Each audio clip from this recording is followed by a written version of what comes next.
أعوذ بالله من الشيطان الرجيم.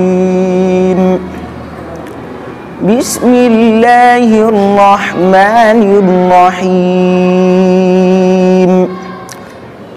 إن الله يأمركم أن تودوا الأمانات إلى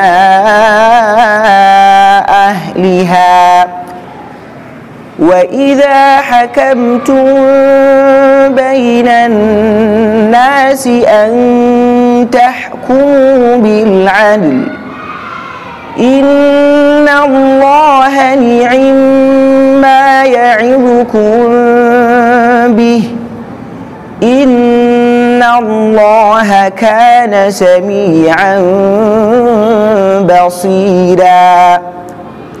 يا أيها الذين آمنوا أطيعوا الله وأطيعوا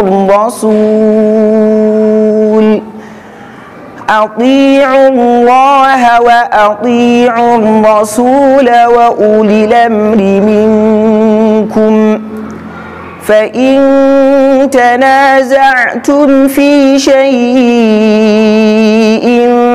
فردوه إلى الله